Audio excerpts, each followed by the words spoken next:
كل ما أريده هو أن أجعل الناس يرون ما أراه أنا، حتى لو رأوه للحظة واحدة فقط.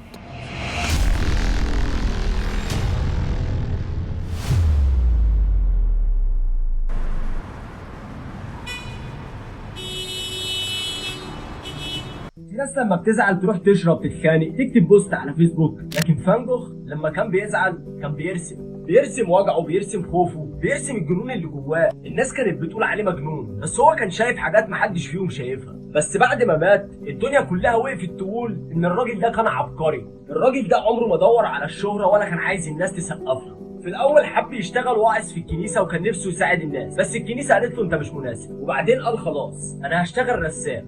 بدأ يرسم كل اللي جواه، مش المنظر اللي قدامه، لا، الاحساس اللي جواه وهو بيشوف المنظر. ناس كانت بتشوف ان اللي هو بيرسمه عباره عن خطوط غريبه ودوامات وشمس كانها نار والعه في السماء.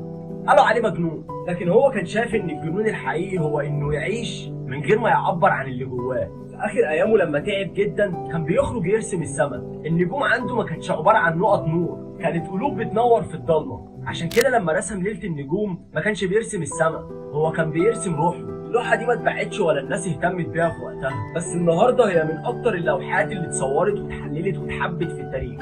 الناس بقت بتشوفها سحر. وفي عز كل ده هو كان كاتب لاخوه انا يمكن اتجنن يوم، بس لما اموت هيفهموني. وفعلا محدش فهمه وهو عايش. الراجل ده رسم حوالي 900 لوحه، ما باعش منهم غير واحده. النهارده الناس كلها بتتفرج على لوحاته في المتاحف وبتنبهر بيها، بس اللي محدش فكر يسأل عليه هو الراجل ده ساعتها كان بياكل ايه، او كان بينام فين، او كان بيحس بايه لما كان بيسمع كلمه مجنون. لما فان جوخ قطع ودنه الناس قالت خلاص ده اتجنن رسمي، بس لو ركزت شويه هتفهم ان اللي جواه كان اعمق من كده بكتير. هو لما قطع ودنه ما كانش بيحاول يأذي نفسه، هو كان بيحاول يسمع العالم بطريقه تانية، طريقه ما فيهاش دوشه الناس وما فيهاش صوته الداخلي اللي ما بيسكتش. وفي يوم 27 يوليو سنه 1890 خرج يرسم كعادته، بس المره دي رجع واخد طلقه في صدره. الناس قالوا ده انتحر، بس الحقيقه محدش عارف ايه بالظبط اللي حصل. حتى هو لما سالوه قال لهم ما تقلقوش الجرح مش كبير، لكن تاني يوم مات.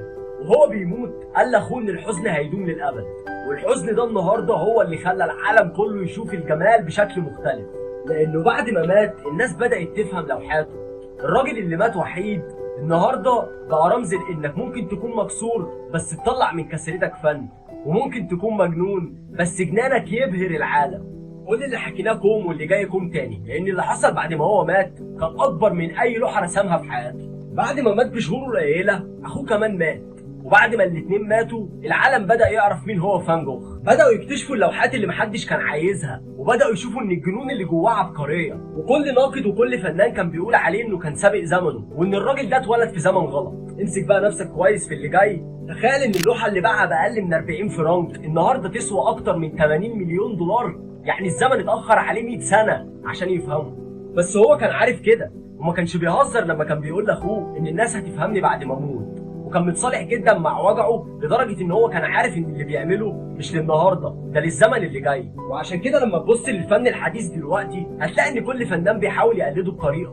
هو اللي اسس فكره ان الجمال ممكن يطلع من الفوضى، وان الفن مش شرط يكون مرتب، المهم يكون صادق. في الوقت اللي فان جوخ كان بيموت فيه من الجوع الفن كان بيضحك عليه، لكن الناس اللي بعده بقت مشهوره على اسمه وبتعمل ملايين من شغله. وهو مات في اوضه ضلمه ما فيهاش غير فرشه وانبوب الوان فاضي. بس هنا بقى الجمال الحقيقي، مفيش حد قدر ياخد مكانه لحد النهارده لما حد بيشوف لوحه فيها دوامات صفراء او سما زرقاء مضطربه فورا بيقول ده فان جوخ. يعني الراجل اللي مات مجهول النهارده بقى بصمه للفن. فان جوخ علمنا درس بسيط جدا، مش لازم تكون سعيد عشان تخلق حاجه حلوه، لكن الحزن هو اللي ممكن يكون الشيء اللي يخليك تخلق حاجه حلوه. وده اللي محدش فهمه غيره. ما كانش مجرد رسام، وكان شاهد على فكره ان الجمال ممكن يتولد من الخراب.